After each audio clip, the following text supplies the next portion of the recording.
The cargo ship Silent Dawn drifted through space like a dying whale. Captain Kethra pressed her six-fingered hand against the control panel and felt the vibrations of a failing engine. The ship groaned around her as metal stressed against metal. Warning lights flashed red across the bridge while her crew worked desperately to fix what could not be fixed. Kethra belonged to the Zilani people. Her kind looked like walking trees with silver bark for skin and eyes that glowed soft green in the dark. They were peaceful beings who spent their lives studying plants from across the galaxy. The Silent Dawn carried seeds and samples from 12 different worlds. Each specimen represented years of careful research and hope for the future. Now that future seemed very short indeed. "Captain, the engine core is completely dead," said Veltar from his station. He was younger than Kethra, but just as dedicated to their mission. His branch-like fingers moved over controls that no longer responded. "We have maybe 10 minutes of life support left." Kethra nodded slowly. She had expected this news, but hearing it still felt like a punch to her chest. They were too far from home and too far from any known friendly world. The Silent Dawn had been exploring the edge of mapped space when disaster struck. No one would find them out here. "Send a distress signal on all frequencies," she ordered. "Use the old mathematical codes and the basic picture language. Maybe someone will hear us." Veltar looked at her with those glowing green eyes. They both knew the truth. This far out in space, the only ones who might hear them were the Varkani. Raiders, those creatures hunted peaceful ships for sport. They killed not for resources or territory, but for the joy of watching others die. Still, Veltar began transmitting. His message went out in simple mathematical patterns that any intelligent species might understand. Pictures showing their ship in trouble, numbers indicating their location. A basic plea for help sent into the vast emptiness of space. Meanwhile, far away in human space, Lieutenant Commander Jake Morrison sat at his monitoring station aboard Deep Watch. The station orbited a dead world at the edge of human territory. Morrison's job was to watch for threats and listen for signals from unknown sources. It was boring work most of the time. Morrison was 35 years old with brown hair and tired eyes. He had served in the colonial fleet for 12 years and seen action in 3 different wars. Now he spent his days staring at screens and drinking coffee that tasted like motor oil. His only companion was Dr. Lisa Martinez, who worked in the linguistics department 1 level down. The signal came in at 0347 ship time. Morrison almost missed it because it was so faint. At first he thought it might be interference from a nearby pulsar. Then he noticed the pattern. The signal repeated every 30 seconds with exact precision. Natural phenomena did not work that way. Morrison called Martinez immediately. She arrived at his station within 5 minutes wearing a bathrobe over her uniform. Martinez was a small woman with black hair and sharp intelligence in her dark eyes. She specialized in unknown languages and communication patterns. "What do you have for me, Jake?" she asked while sliding into the chair next to his. Morrison played the signal for her. Martinez listened with her eyes closed and her head tilted to one side. After 3 repetitions, she opened her eyes and stared at the display screen. "This is not human," she said quietly. "The mathematical base is different from ours. They use base 8 instead of base 10, but the pattern is definitely intelligent." They worked together for the next 2 hours. Martinez broke down the mathematical sequences while Morrison enhanced the signal quality. Slowly a picture emerged. The transmission contained coordinates, mathematical formulas, and what looked like simple drawings. "Jake, look at this," Martinez said, pointing to her screen. "These drawings show a ship in distress. This circle with lines coming out might represent an engine failure, and this pattern here keeps repeating." Morrison studied the repeating pattern. It looked like stick figures with their arms raised up. The same image appeared dozens of times throughout the message. "What do you think it means?" he asked. Martinez was quiet for a long moment. Then she turned to him with a strange expression on her face. "I think they are asking for help," she said. "This whole message is a distress call from people we have never met." Morrison felt something cold settle in his stomach. First contact with alien life was supposed to happen under controlled conditions with diplomats and scientists present. It was not supposed to be a desperate cry for help received by two lonely humans on the edge of nowhere. "We need to decode the coordinates," Morrison said. "If someone is really in trouble out there, we might be able to help them." They worked. Faster now with growing urgency. The coordinates pointed to a location 3 light-years away in unexplored space. The mathematical formulas seemed to describe engine failure and life support problems. But it was the final part of the message that made them both go silent. Martinez had pieced together what seemed to be actual words. Simple concepts expressed in basic mathematical relationships and geometric shapes. When she read the translation, aloud her voice shook. "We are scientists. We carry no weapons. They are killing us for sport.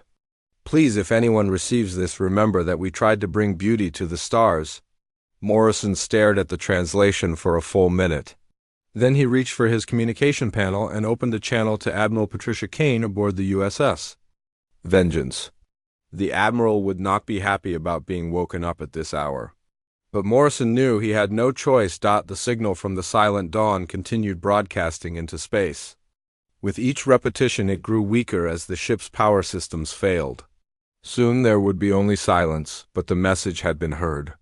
And Jake Morrison was about to change the course of galactic history with a single transmission to the deadliest fleet humanity had ever assembled. Admiral Patricia Kane was not a woman who enjoyed being woken up at 4 in the morning. She had been dreaming of her home on Earth when the communication alert pulled her from sleep. Kane rolled out of her bunk aboard the USS Vengeance and activated the message display. With one swift motion, the face of Lieutenant Commander Morrison appeared on her screen. He looked nervous, which immediately put Kane on high alert. Morrison was a steady officer who did not panic easily. "Admiral, I apologize for the early hour, but we have received what appears to be an alien distress signal," Morrison said without any greeting. Kane felt her mind snap completely awake. In 30 years of military service, she had never heard those words spoken seriously. Alien contact was theoretical. Something discussed in academy classes and planning sessions, but never actually expected to happen. "Send me everything you have, Commander," Kane ordered. "I want the raw signal, the translation work, and your analysis." "Do it now." Morrison transmitted the files immediately. Kane studied them while getting dressed in her uniform. The mathematical patterns were clearly artificial. The translation work looked solid despite being incomplete. Most importantly, the coordinates placed the signal source in unexplored space beyond the safety perimeter. Kane walked to the bridge of her flagship. The USS Vengeance was a massive dreadnought designed to fight other human warships. It carried enough firepower to destroy entire fleets. Around it floated the rest of the Fifth Fleet, which had just finished war games near Centauri. The Fifth Fleet represented the most advanced military force humanity had ever assembled. Besides the Vengeance, there were heavy cruisers Columbia and Enterprise. Both ships were nearly as large as the flagship and carried their own devastating weapon systems. The destroyers Swift Strike and Iron Will provided speed and flexibility. Finally, there was the assault carrier USS Nightfall with 2 full battalions of Colonial Marines aboard. Kane called an immediate meeting of her senior officers. Within 20 minutes, they had assembled in the main conference room. Captain Ryan Foster commanded the Swift Strike and was known for his aggressive tactics. Captain Amy Rodriguez ran the Columbia with precision and careful planning. Colonel Marcus Webb led the Marine battalions and never met a problem he could not solve with sufficient firepower. The most important person at the meeting was Dr. Helen Carter.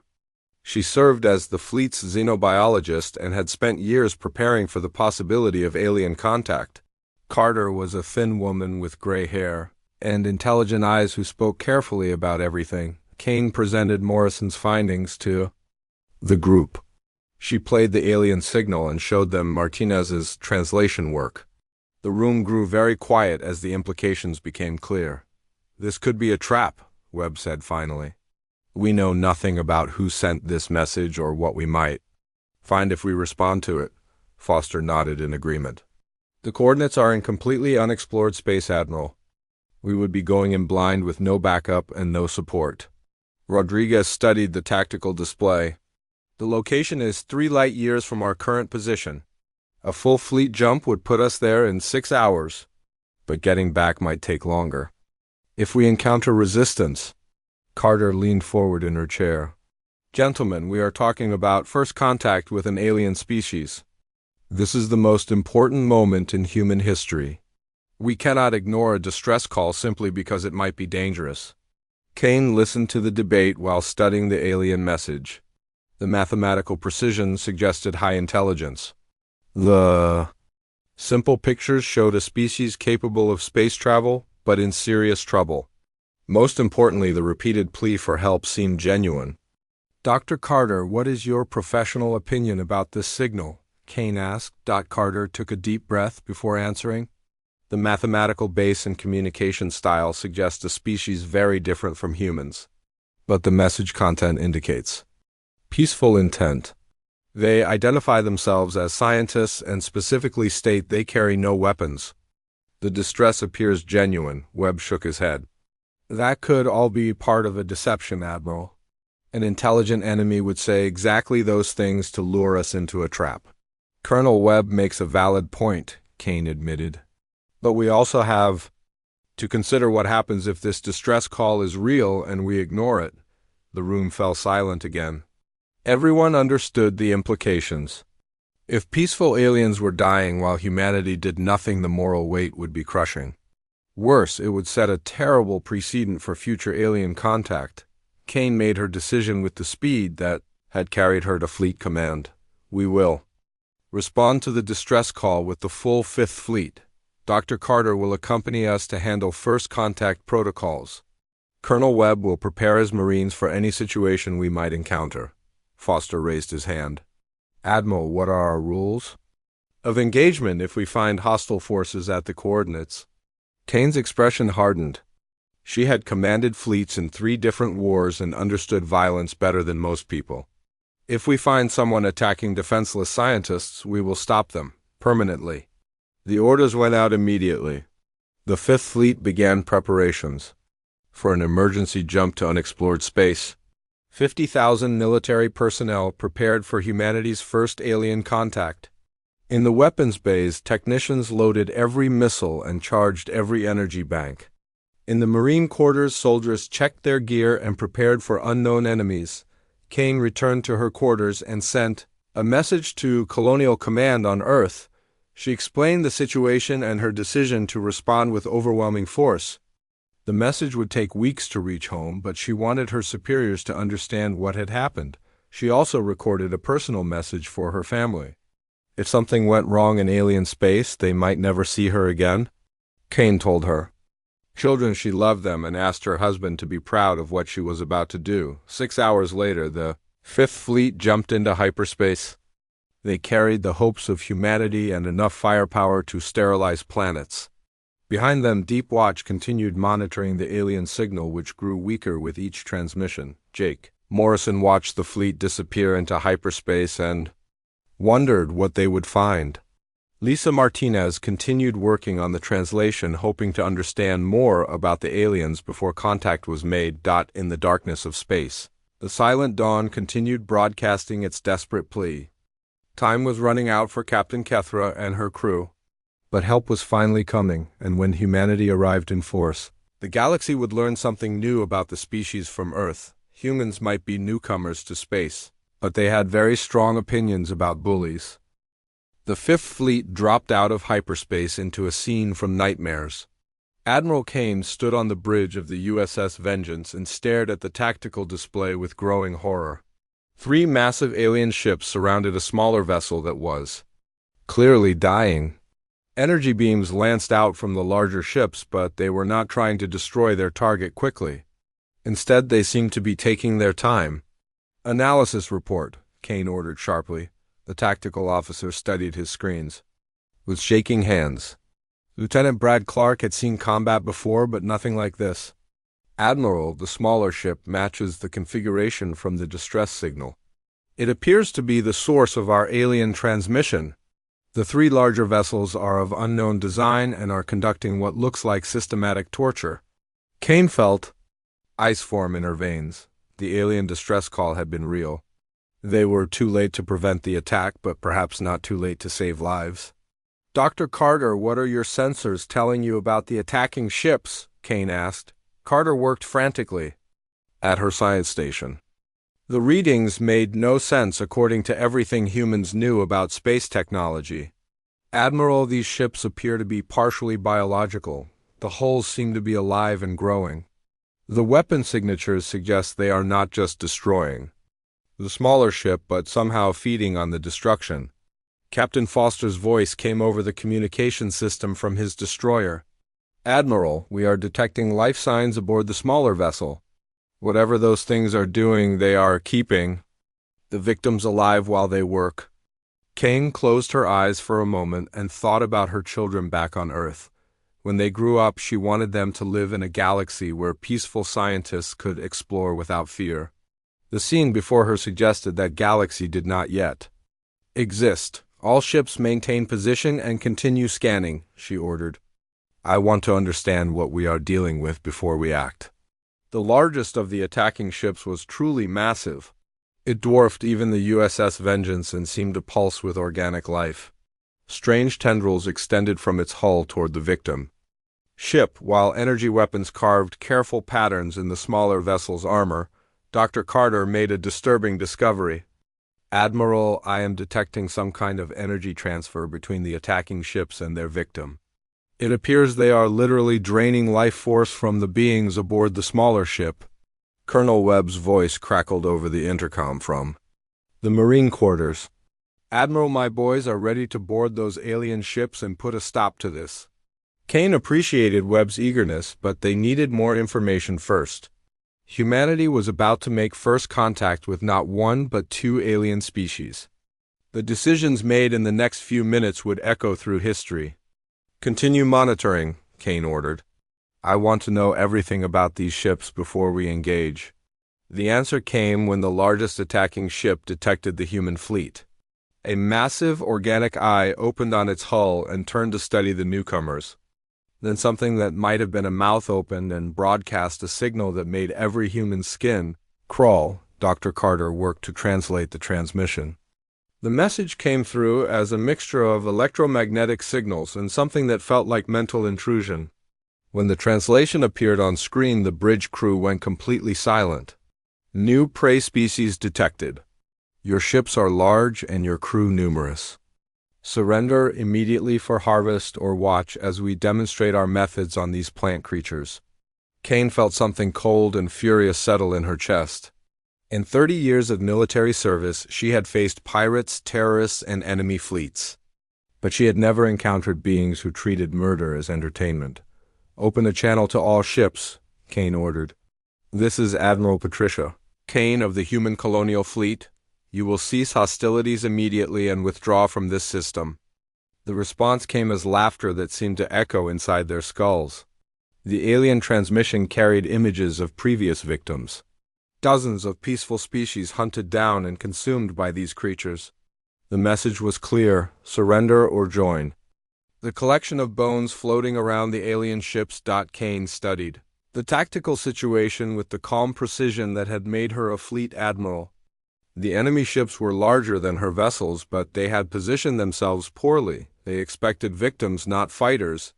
"Dr. Carter, I need everything you can tell me about those ships in the next 60 seconds, Kane ordered. Carter's fingers flew over her controls. "Admiral, the ships appear to be biomechanical hybrids. The organic portions seem to regenerate from minor damage, but the underlying structure is still vulnerable to kinetic impact. Their weapons are energy-based but relatively short range." Kane smiled for the first time since arriving in this system. The aliens had made two critical errors. They had underestimated human firepower, and they had gotten too close to their victims. "All ships battle stations," Kane announced. "Launch all fighters. Prepare for immediate engagement." The USS Nightfall opened its massive launch bays and disgorged a swarm of human fighters. 200 small craft spread out around the fleet like angry wasps. Each fighter carried enough firepower to destroy a city. Captain Rodriguez's voice came from the Columbia. "Admiral, we have target locks on all three enemy vessels." Recommend immediate alpha strike to maximum effect. Kane looked one more time at the dying alien research ship. She thought about peaceful scientists who had spent their lives studying plants while these monsters hunted them for sport. She thought about her children and the galaxy she wanted them to inherit. All ships open fire, Kane ordered quietly. Show them what happens when humans find bullies. The Fifth Fleet unleashed hell. Kinetic projectiles launched from magnetic. Accelerators struck the alien ships at significant fractions of light speed. Fusion warheads detonated against organic hulls that had never faced weapons designed for total warfare. Energy beams designed to cut through human battle armor carved. Deep wounds in living ships. The largest alien vessel screamed. The sound came through subspace and electromagnetic frequencies simultaneously. It was the death cry of something that had never expected to die. Biomechanical systems that had evolved to hunt defenseless prey found themselves facing weapons. Evolved from centuries of human warfare, Captain Foster's destroyer Swift Strike lived up to its name. The ship's engines had been designed for pursuit and harassment of enemy fleets.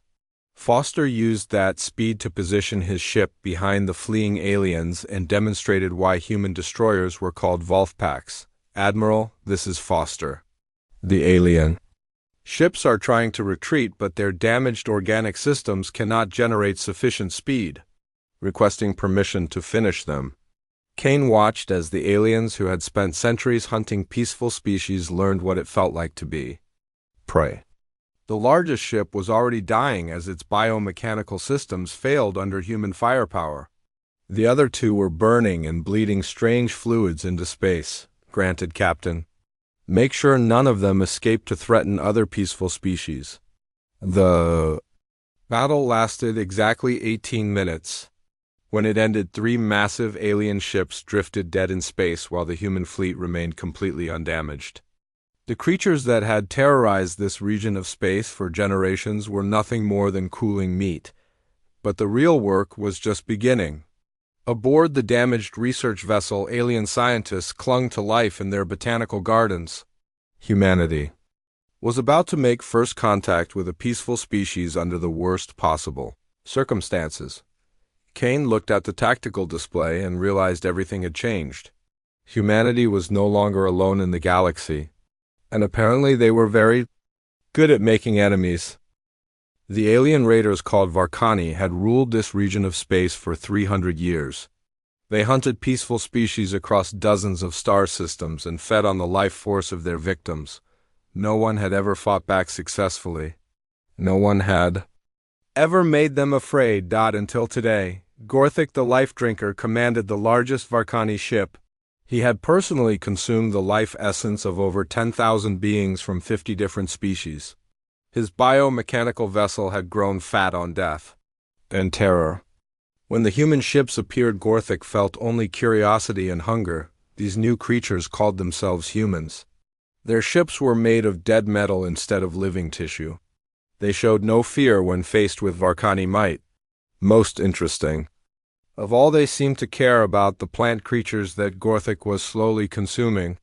Foolish mammals, Gorthik broadcast to his fellow raiders. They protect strangers instead of themselves. We will feast well today.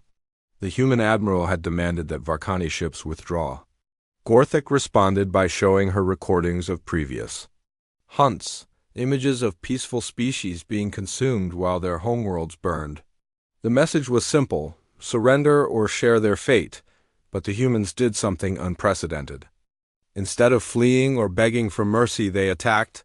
Gorthik felt the first human projectiles strike his ship's hull.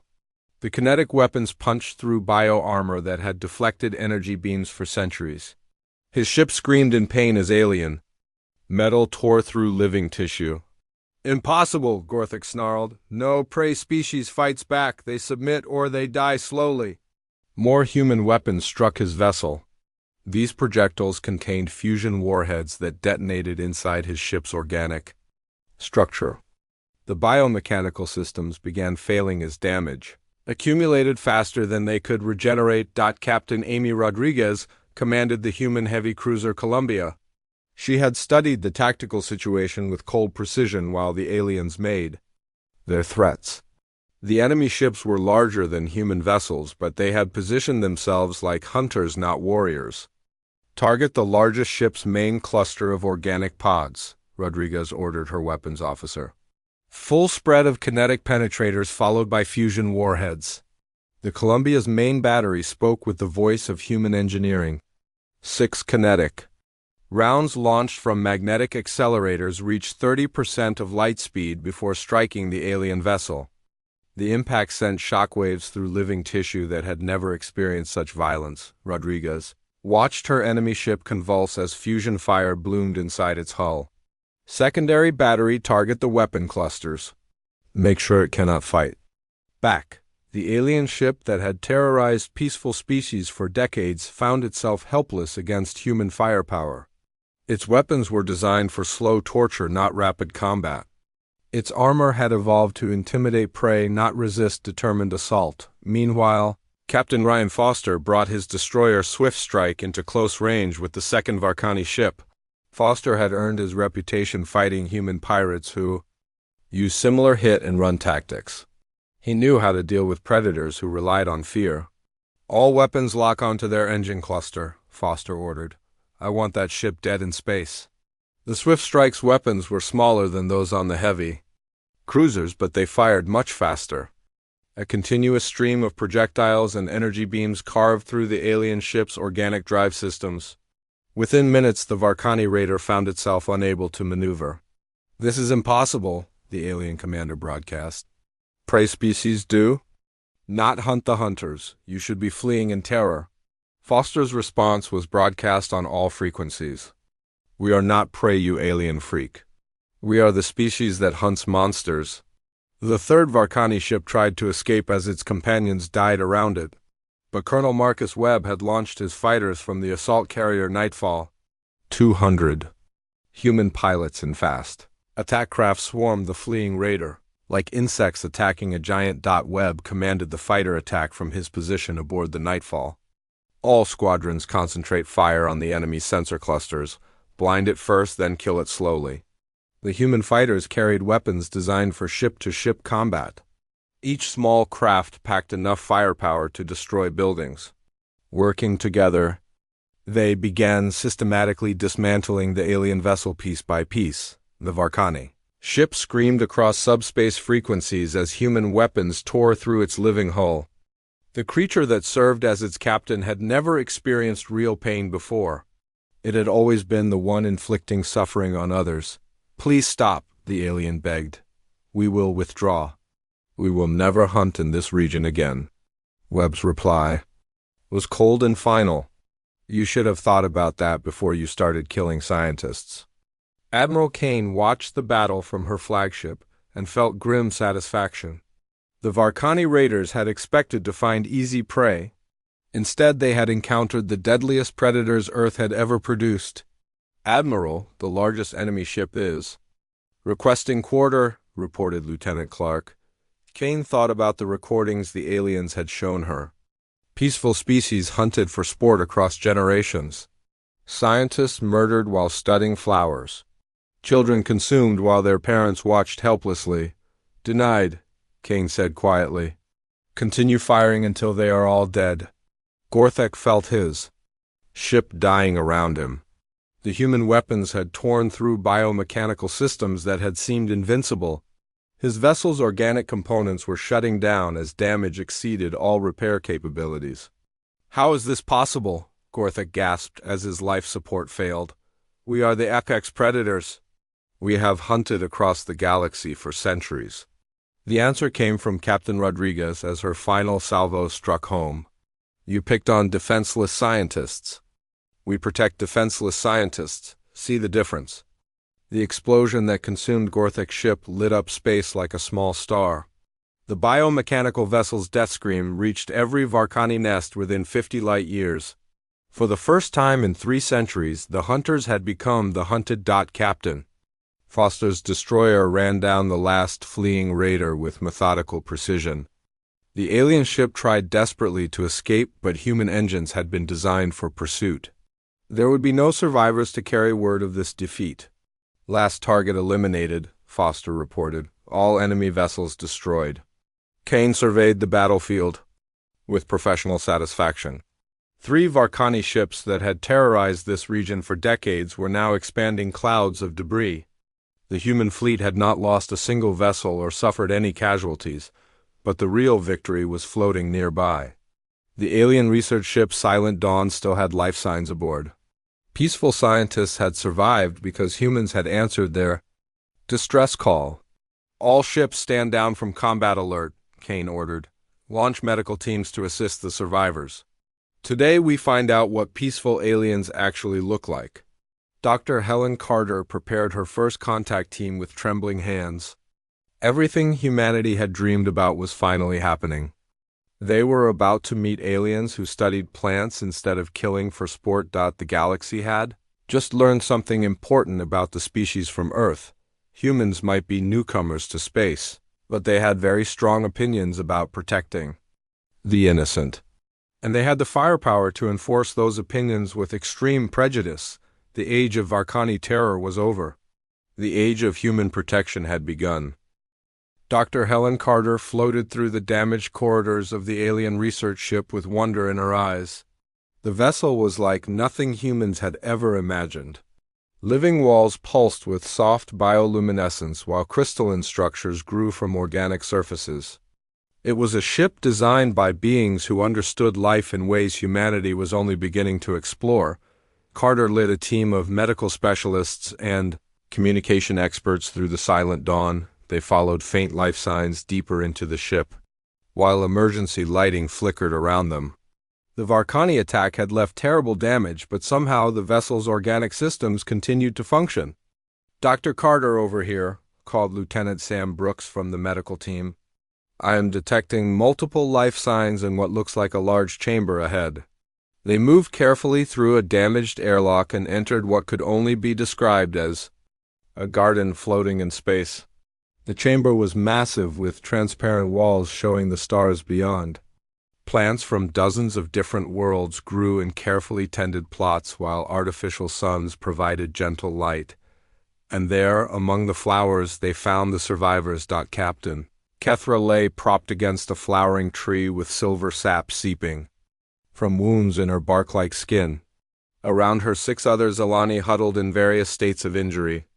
They looked like walking trees with delicate branch fingers and eyes that glowed soft green in the garden light. When the humans entered the chamber, the aliens showed no fear. Instead, Kethra struggled to sit up straighter and began making complex hand gestures.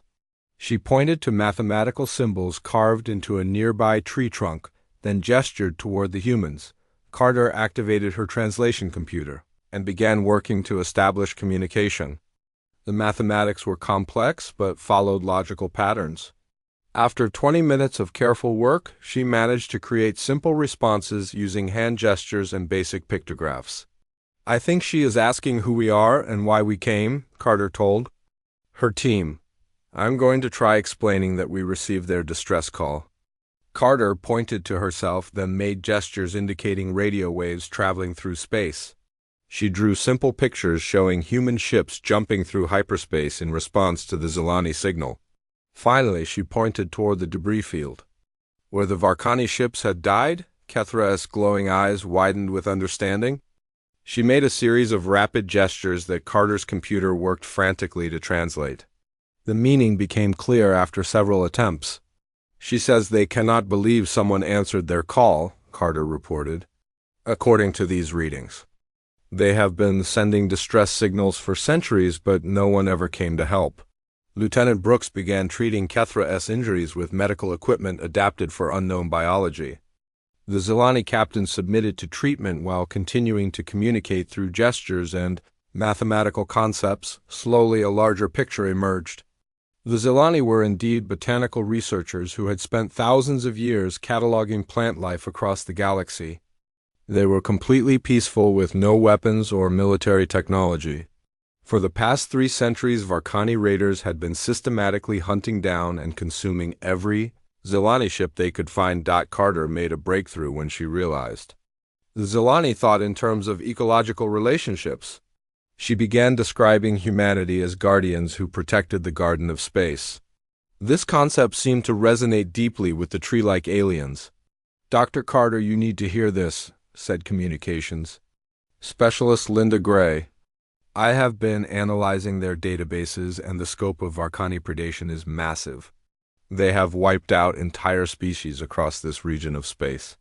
The translation equipment finally achieved real communication when Kethra managed to access her ship's computers. The Zilani had been keeping records of every species they encountered, including those that had been destroyed by Varkani hunting fleets. The list was horrifying. Peaceful traders eliminated for their cargo. Scientific expeditions consumed for entertainment. Entire refugee fleets hunted down and devoured while fleeing their destroyed homeworlds. The Varkani had turned murder into an art form across dozens of star systems, but there was hope hidden in the databases. Scattered throughout this region of space were refugee colonies hiding from Varkani hunters, survivors from destroyed civilizations, who lived in fear and never used advanced technology that might attract attention. Carter activated her communication link to Admiral Kane aboard the USS Vengeance. "Admiral, we have established basic communication with the survivors.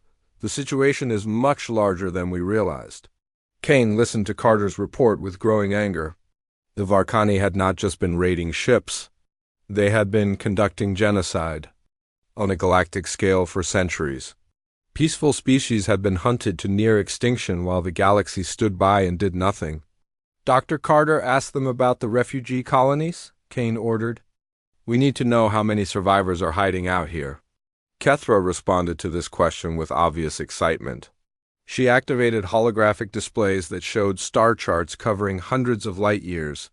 Dozens of systems were marked with symbols indicating hidden colonies of survivors. The translation software worked overtime as Kethra explained the situation. Each colony contained refugees from different species that had been destroyed by Varkani raiders. They lived in constant fear, using only the most basic technology and never venturing into open space.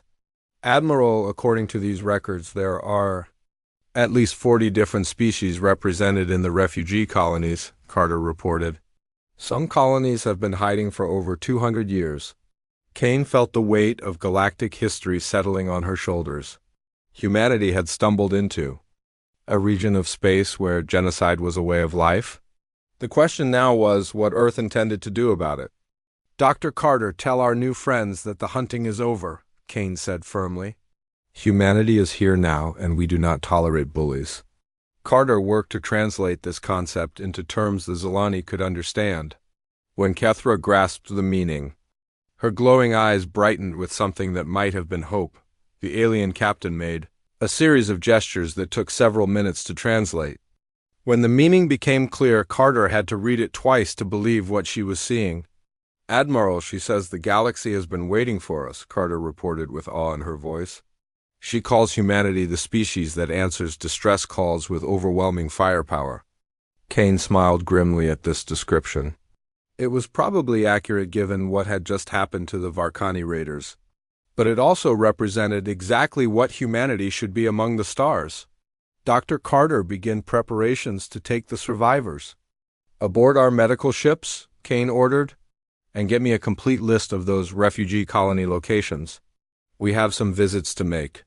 As medical teams worked to save the Zilani survivors, Kane composed a message to Colonial Command on Earth. The transmission would take weeks to reach home, but it would change everything about humanity's plans for galactic expansion. "Colonial Command, this is Admiral Kane reporting first contact with multiple alien species," she began. "We have encountered both victims and predators. The victims need our protection, and the predators needed to learn what happens when they threaten our friends." Kane paused as she thought about the refugee colonies hiding throughout this region. Peaceful species that had lived in terror for centuries while waiting for someone strong enough to protect them. "Recommend immediate deployment of 2nd and 7th Fleets to establish defensive perimeter," Kane continued. "We are not just exploring space anymore, we are cleaning house." The message ended with a simple statement that would echo through human space. The galaxy is big enough for peaceful species and too small for predators. Humanity has chosen which side we are on. Captain Kethra recovered enough to walk through her ship's garden with Dr. Carter. The alien scientist showed the human researcher plans from dozens of different worlds. Each specimen represented hope that peaceful exploration could continue, despite the violence that surrounded them.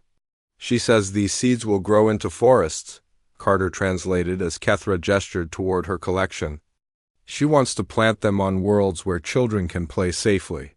Kane received regular updates as her fleet prepared for the long journey home. The Zilani survivors were stable and eager to share their knowledge. The refugee colony locations were being analyzed for strategic importance. Most importantly, hyperspace sensors were detecting massive Varkani fleets converging on human space. The galaxy was about to learn what happened when someone threatened humanity's new friends. The Varkani had spent centuries teaching fear. Now, they were about to receive a comprehensive education in human warfare. The Fifth Fleet began its journey home with alien guests aboard and a war fleet following behind. Humanity had fired the opening shot in a conflict that would determine whether the galaxy belonged to predators or protectors for the first time in centuries. The peaceful species of the Outer Rim had reason to hope. The hunters had finally met something that hunted back.